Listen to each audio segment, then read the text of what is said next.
हाँ, yes yes, किसी किसी में जल्दी लोड नहीं होता, किसी किसी के मोबाइल में, इसीलिए।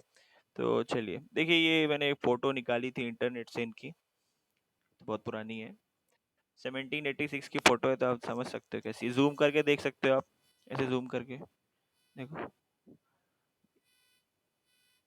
जूम हुआ गाइस? चलिए। नहीं आप, नहीं नहीं नहीं, मतलब आप लोग जूम खुद से कर सकते हो आपके मोबाइल में, बस वो जैसे आप अपने फोटोज को जूम करते हो अपने फिंगर से, तो वैसे आप लोग अपने मोबाइल में कर सकते हो गाइस, जूम। ट्राई करके देखिए, जिसको छोटा छोटा दिख रहा होगा तो। हाँ ओके, तो मैं बता रहा था। चलिए, ये तो इजी है, बता रहा हूँ अभी। Start. Judicial reforms of Lord Cornwallis. Lord Cornwallis succeeded Warren Hastings as the governor general of India. जैसे मैंने बताया आपको कि वॉरेन हेस्टिंग्स का पीरियड खत्म हो गया था, तो अभी लॉर्ड कॉर्नवालिस को अपॉइंट किया governor general. He put forward certain conditions before the crown before accepting the post of governor general. जैसे मैंने ये भी बताया आपको कि अगर उनको गवर्नर जनरल बना रहे थे, तो उन्होंने कंडीशंस पुट फॉरवर्ड की before the council, before the crown, की ऐसे ऐसी चीजें मैं बोलूंगा तो आपको मानना पड़ेगा, ठीक है। The office of the Governor General and the Commander in Chief would be united under one person, that is the Governor General. पहले के कमांडर चीफ अलग थोड़ा काम करता था गवर्नर जनरल से, in relation they were same, but क्या थोड़ा अलग अलग उनका एडमिनिस्ट्रेशन वाला पार्ट अलग था। तो ही टोल्ड दैट कि हम दोनों एक ही रूफ के अंदर काम करेंगे, so that there is no conflict between these two persons. तो उन्होंने क्या कि दोनों लोग को अंदर ले लिया, तो गवर्नर जनरल का ऑफिस और कमांडर चीफ एक ही साथ काम करेंगे, तो उसके लिए भी उन्होंने हाँ बोल दिया। Then the governor general council will have veto over the council on all decisions made concerning administration and military। जैसे मैंने बोला था, हमेशा हम देखते आए थे गवर्नर काउंसिल पे और वारन और गवर्नर जनरल पे हमेशा कॉन्फ्लिक्ट थे। जैसे वारन हेस्टिंग्स और गवर्नर और काउंसिल के बीच में हमेशा कॉन्फ्लिक्ट्स थे, वहाँ पे 4 मेंबर 5 मेंबर जितने भी थे वो अगेंस्ट रहते थे हमेशा गवर्नर के। तो यहाँ पे क्या किया कॉर्नवालिस ने, पहले ही बोल दिया कि अगर हम कोई भी डिसीजन लेते हैं या काउंसिल कोई भी डिसीजन लेती है, उस बेसिस पे हमें पावर रहेगा in matters of administration and military, बाकी का आप सब लोग देख लो। तो उन्होंने ये कह दिया कि you will have veto over the council, council के ऊपर, ठीक है ना, on all decisions made concerning administration and military. ये दो पे कोई भी अगर हम डिसीजन लेते हैं तो उस पे काउंसिल आगे कुछ बोलना नहीं चाहिए, सिंपल। तो ये ऐसा वाली बात थी। तो ये दो चीज मान गए वो लोग, and he was appointed as the governor general, ठीक है। His aim as governor general were, मैंने जैसे बताया उनके एम थे स्टार्टिंग में, जैसे करप्शन हटा रहा था पहले तो, from the present judiciary and administration system. जैसे हम देखते आए थे इतने सारे केस लॉ देखे हमने, ठीक है। फिर conflict between the Warren Hastings and the council of members, ठीक है। फिर ईस्ट इंडिया कंपनी के सर्वेंट्स, तो जितने भी हमने देखा कि सब में प्रॉब्लम क्या था कि करप्शन बहुत था, एडमिनिस्ट्रेशन मिसिंग था, कोई प्रॉपर क्लैरिटी नहीं थी प्रोसीजर्स की, ठीक है। तो ये इनका फर्स्ट एम था कि approve corruption from the present judiciary administration system. Then tackle the tackle the problem of land revenue, सबसे इंपॉर्टेंट, जमींदारी सिस्टम सबसे इंपॉर्टेंट, जहाँ से पैसा मिलता था वो। Tackle the problem of land revenue, develop a proper system of administration of justice, develop a proper system of administration of justice. उन्होंने जैसे जुडिकेचर वाले पार्ट में बहुत कुछ मेहनत करी थी, तो उससे बहुत फर्क पड़ा था at the end. Then the last point, Lord Cornwallis was governor general from the year 1786 to 1793, ठीक है। And his most noted work was in the field of criminal judicature। 1793 में हम देखेंगे ना, तो उसमें क्या हुआ था कि जितने भी सरदार अदालत से और मुस्लिम लॉ के जो कंपैरिजन में क्रिमिनल केसेस होते थे, उस पर कोई प्रोसीजर नहीं था। तो उन्होंने उन पे बहुत काम किया था, ऐसा था। तो ही introduce changes in the judicial system in 3 years, 1787, 1790, 1793, and the most important is 1793, last one. These were known as judicial plan of 1787, 1993 respectively। judicial plan बोलो, judicial reforms बोलो, बेसिकली लॉर्ड कॉर्नवालिस रिफॉर्म्स बोलो, एक ही बात है कि changes उन्होंने लेके आए थे as he was the governor general. सबसे इंपॉर्टेंट पर्सन गवर्नर जनरल उस टाइम पे, गवर्नर जनरल ही जैसे एक चीफ मिनिस्टर एक स्टेट का होता था, जैसे आज होता है, वैसे ही उस टाइम पे गवर्नर जनरल को उतना पावर्स रहते थे। Okay guys, then first one is judicial plan of 1781, then 1790 and 1793, वो तो कल देखेंगे, उसमें बहुत सारे पॉइंट्स हैं और इम्पोर्टेंट भी है एग्जाम पॉइंट ऑफ व्यू से। तो उन्होंने फर्स्ट क्या किया, जितने भी डिस्ट्रिक्ट्स थे उनको थोड़े कम करे। तो reorganisation of districts, the number of districts in Calcutta were reduced from 36 to 23। इसके पीछे का रीजन, जितने कम डिस्ट्रिक्ट्स रहेंगे उस पर उतना ज्यादा कंट्रोल रहेगा, ठीक है, और फंक्शनिंग भी प्रॉपर होगी, एडमिनिस्ट्रेशन भी प्रॉपर होगा। Then appointment of collector, a collector was appointed in each district. जैसे आज ये जो सेम फॉर्मेट हम यूज कर रहे हैं, कलेक्टर जैसे आज भी अपॉइंट होते हैं आईएएस, सेम फॉर्मेट उस वक्त यूज किया गया था। तो उसी के बेसिस पे अपॉइंटमेंट ऑफ कलेक्टर है, but that time the appointment of collector were the English man, Indian नहीं होते थे उसमें, इंडियन कोई भी कलेक्टर अपॉइंट नहीं होता था। वो लेटर ऑन जब इंडिया थोड़ा केम क्लोज टू इंडिपेंडेंस, तब अपॉइंटमेंट ऑफ कलेक्टर होने लगे एज इंडियन, ठीक है ना। A collector was appointed in each district, he was an English man. Collector was assigned with two task, to collect revenue, सबसे पहला पैसा, and decide cases arising out of revenue matter. माल अदालत जो establish करी थी इन्होंने, उसमें कलेक्टर ही बैठता था एज जज, और वो क्या मैटर देखता था, खाली दो ही मैटर देखता था, पैसे का, रेवेन्यू का, और cases arising out of revenue matter, ठीक है ना गाइस। तो ये कलेक्टर था। ही also presided over the Mofussil Diwani अदालत, लोअर डिस्ट्रिक्ट कोर्ट, जितने भी लोअर कोर्ट्स थे, ठीक है। He also presided over the Mofussil Diwani Adalat, district level civil court, as a जज। In Mofussil Diwani Adalat he would decide civil cases and cases of zamindar, ठीक है, and appeals from the Mofussil Diwani अदालत ले टू दी सरदार दीवानी, जो भी अपील जाती थी वो सरदार दीवानी में जाती थी, मैटर्स एक्सीडिंग ₹1000 के ऊपर। सरदार दीवानी अदालत वॉज प्रिसाइडेड, दो बार हो गया guys, sorry, was the governor general, was presided over by the governor general है, ऐसा है। Collector he also presided over the magistrate court as the magistrate, criminal वाले के लिए है ये। when he was empowered to try and punish cases of petty crimes, छोटा छोटा कोई भी जितना क्राइम है, ठीक है। Then an offence up to ₹200, offenses having value of more than 200 was sent to the सरदार निजामत अदालत by the magistrate। यहाँ से अगर 200 रुपए के ऊपर का कोई ऑफेंस होता था तो उसको सरदार निजामत अदालत में भेजा जाता था एज बाय द मजिस्ट्रेट। जो नॉर्मल मजिस्ट्रेट को जो कलेक्टर थे वो बैठते थे, वो उसको सरदार निजामत में ट्रांसफर कर देते थे। तो these are the normal functionings of the collector as compared to the मुफस्सिल दीवानी अदालत, and then the magistrate वाला पार्ट। ओके गाइस, तो ये इसमें है। इस पे इतना स्ट्रेस देने की जरूरत नहीं है, जैसे आप सोच रहे हो कि इसमें अमाउंट है और ये सब है, ऐसा कुछ नहीं करना है। हमें बस इतना रिमेम्बर रखना है, अपील्स फ्रॉम मुफस्सिल दीवानी अदालत वर सेंट टू सरदार दीवानी। अब अगर अमाउंट मिस भी कर दोगे तो कोई प्रॉब्लम नहीं, बट पता रहना चाहिए कि मुफस्सिल से कहाँ जाती थी, सरदार दीवानी में, उसका अपर कोर्ट था, जैसे लोअर कोर्ट से अपर कोर्ट में, और मजिस्ट्रेट कोर्ट से जाता था सरदार निजामत में। बस ऐसा अमाउंट अगर आपको नए नहीं मेंबर रहेगा कोई प्रॉब्लम नहीं है। और मजिस्ट्रेट कोर्ट में नॉर्मल छोटे मोटे क्राइम देखे जाते थे, और थोड़े बड़े क्राइम होते थे या कोई उससे ऑफेंस ज्यादा वैल्यू का होता था तो निजामत में जाता था। तो इस तरह याद करें, दीज आर नथिंग बट जैसे नॉर्मल, जैसे स्मॉल कॉजेज कोर्ट्स होता है आज की तारीख, जैसे हम एट प्रेजेंट टाइम देखेंगे तो स्मॉल कॉजेज कोर्ट होता है, ठीक है, उसी तरह सिविल कोर्ट होता है, मजिस्ट्रेट कोर्ट होता है। तो उसके ऊपर अभी आपने कोर्ट का हायरार्की नहीं देखा है ना, इसीलिए चलिए। तो वही सेम जैसे हम स्टार्टिंग में देखते थे, small civil courts, criminal courts, ठीक है, फिर देन उसके ऊपर अपील वाले कोर्ट। तो ये वही एक स्ट्रक्चर है और कुछ नहीं है। जैसे आप इसको क्लियर और अच्छे से अभी थोड़ा बहुत आप भूल गए होगे तो आप हमारे फर्स्ट लेक्चर में चले जाना, फर्स्ट स्लाइड एकदम फर्स्ट या सेकंड हमारा जो पीपीटी है उसमें देख लेना। जो भी जिसको नहीं याद होगा थोड़े बहुत ये कोर्ट्स जो हमने जो डिस्कस करे हैं, तो उसमें प्रॉपरली एक्सप्लेन किया है कि क्या करते थे।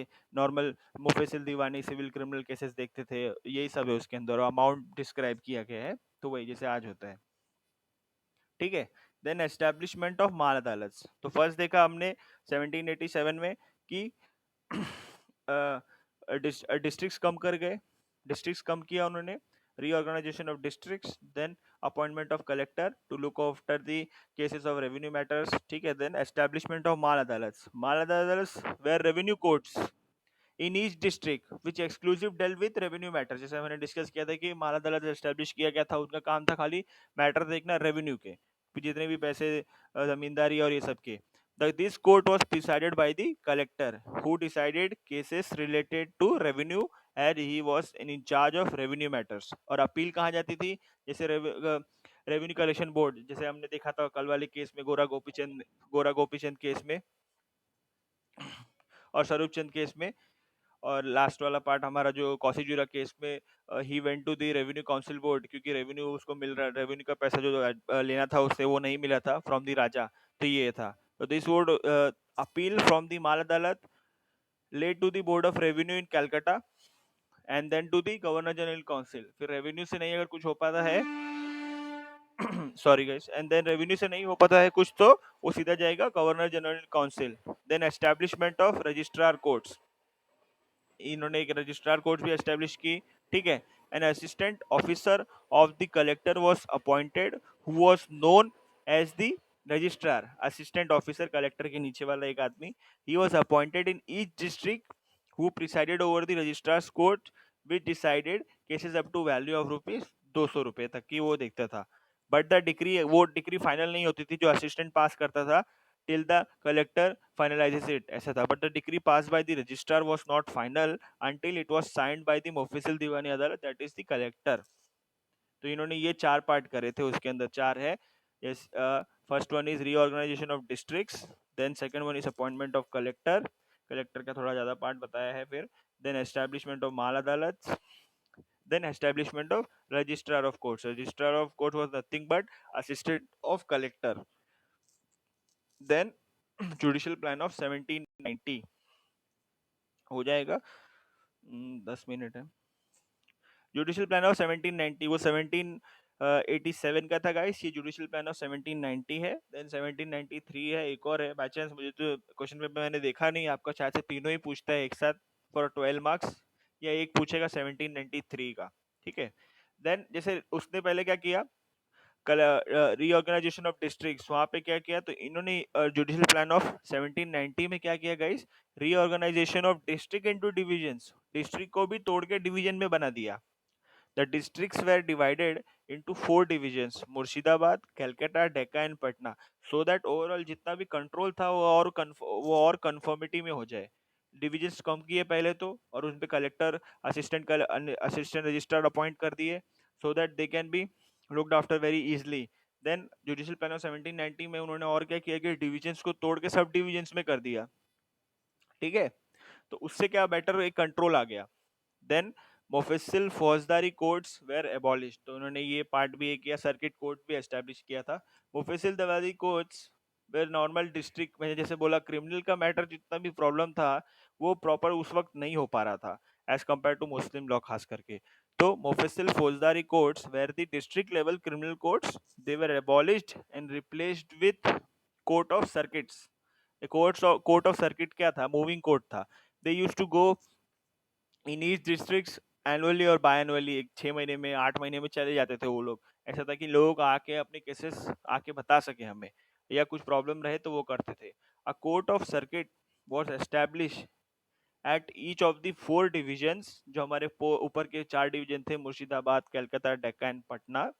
It was presided by 2 servants of the company and they were assisted by same Muslim law officers, Qazi and Muftis. And it was not a stationary court. Instead, it was a moving court, which moved from district to district in their respective division to try criminal cases. They visited each district in of their division twice annually. But ये नहीं हो पाया at the end. यहाँ पे तो बता दिया गया, but ये नहीं हो पाया था, ये डिफेक्ट था उसका, as they were overburdened with number of cases. Judicial plan of 1790 में ये बहुत इंपॉर्टेंट है, establishment of circuit court. Circuit court और नथिंग बट मूविंग कोर्ट्स, तो ये आप अच्छे से इसमें से करना है आपको। मुफस्सिल Faujdari courts were abolish, basically they were courts which handle the criminal case. इसीलिए मैं बोल रहा हूँ गाइस, हमारी जो फर्स्ट स्लाइड या सेकंड पीपीटी है उसमें आप जाके पहले कोर्ट्स को एक बार वापस से याद कर लीजिए, अगर ऐसा आपको लग रहा है कि ये कौन कौन सी कोर्ट के नाम हम ले रहे हैं। We have discussed this earlier. Then he increased the salaries of judges. The salaries of all judges of all court were fixed and increased to control corruption that was prevalent in the current system of justice. Right? Unfair रहते थे, खुद ही trial लेने लगते थे, witnesses को examine नहीं करते थे, कभी कभी अटॉर्नी या जो हमारे प्लीडर होते थे उनकी बात नहीं सुनते थे। तो he tried to increase his salary so that the corruption is reduced. Collector to make a report of the working of courts. ठीक है गाइस, अगर गाइस मीटिंग एंड होती है तो एक बार आ जाना, शायद से नहीं हो पाएगा, एक ही स्लाइड है इसके बाद। हाँ डिफेक्ट्स है, चल कोई नहीं, हो जाएगा। Collector to make report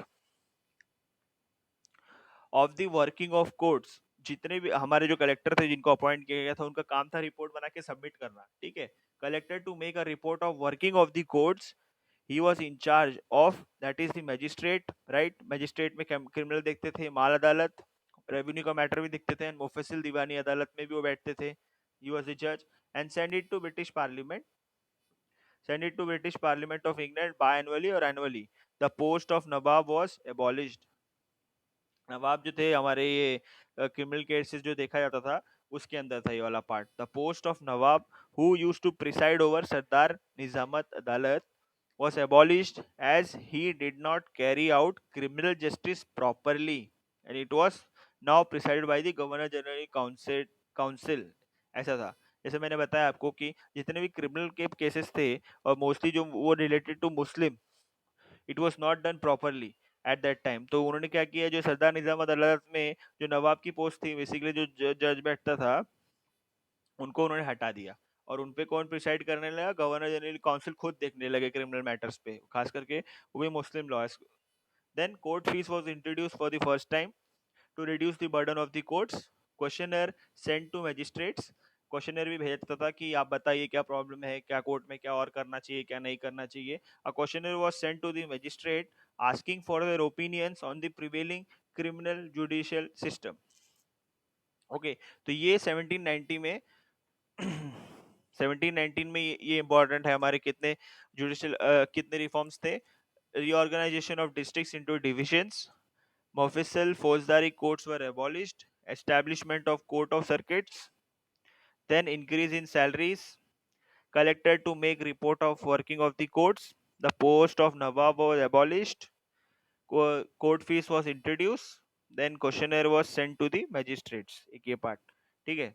then defects judicial plan के, the magistrates opinion in the questionnaire sent to them revealed the evils of criminal justice system. This made Cornwallis realize that certain vital changes were required in the system of criminal justice। Civil तो चल ही जा रहा था, problem नहीं था, मेरे main basic M था कि जो ये क्रिमिनल वाला पार्ट था, जैसे ये कोर्ट हमने अबॉलिश कर दिया, जैसे यहाँ पे देखोगे the post of nawab abolished. तो ये basically criminal cases as related to compare to Muslim का लॉ का ज्यादा ऊपर प्रॉब्लम था। तो जो भी ओपिनियन भेजते जजेस क्वेश्चनर के अंदर, तो उससे उन्हें पता चला कि क्रिमिनल सिस्टम जो है उसमें चेंजेस लाना बहुत इंपॉर्टेंट है। और वो दो इंपॉर्टेंट सोर्सेस क्या थे, defects in the constitution of criminal codes, the gross defects in the Muslim law of crimes. ये दो इंपॉर्टेंट एस्पेक्ट्स थे, जितने भी कॉन्स्टिट्यूशन ऑफ क्रिमिनल कोड्स हमने जो कॉन्स्टिट्यूट किए थे उसमें एक problem, and the defects in the Muslim law crimes, Muslim law के जो रिलेशन जो क्राइम होते थे वो, क्योंकि वो था नहीं प्रॉपर सिस्टम कि किस बेसिस पे ट्रायल लेना है, क्या करना है। Cornwallis resolve to abolish the authority of nawab, जैसे हमने पीछे देखा, over the criminal judicature and transfer the administration of criminal justice from Muslim law officers to the company legal servants। तो मुस्लिम उन्होंने क्या किया कि मुस्लिम लॉ के जितने भी रिलेटेड केसेस थे क्रिमिनल के, वो कंपनी के लीगल सर्वेंट्स, जो ईस्ट इंडिया कंपनी या नॉर्मली जो उस वक्त जो सर्वेंट्स काम करते थे ईस्ट इंडिया कंपनी के लिए, those who were relevant to the laws, उनको उनका क्रिमिनल केसेस उनको हैंडल करने दे दिया। Court of circuits were moving courts, जैसे हमने बताया कोर्ट ऑफ सर्किट्स था, मूविंग कोर्ट्स था, which were overburdened with cases which caused them delay in moving from one district to another। इनका बेसिक एम ये था कि वो हर डिस्ट्रिक्ट में जाके देखते रहे कुछ केस है क्या, प्रॉब्लम है क्या, but they were overburden with cases. तो ये डिफेक्ट्स में आ जाता है ना, which caused them delay in moving from one district to another and could not visit some districts twice annually due to the delay। there was lot of collective power of administration and judiciary vested with the collector which made him abuse his power। Similarly, जैसे हमने starting में देखा था, जितने भी जितने भी powers किसी को दिए जाते थे वो हमेशा अब्यूज ही करता था, तो यहाँ पे भी यही हुआ। There was lot of collective power of administration and judiciary vested with the collector which made him abuse his power. तो गाइस इतना, इसीलिए मैं ओवरबर्डन नहीं कर रहा आपको भी, जैसे यहाँ पे ओवरबर्डन हो गए थे सर्किट कोर्ट्स। 1790 हमने किया और 1787 किया। We will see 1793 tomorrow because it has a various number of points and it removed the various defects as compared to 1787 and 1783. तो हमें ये 1793 और अच्छे से करना है, that's why I'm not taking this, और होगा भी नहीं आज 840।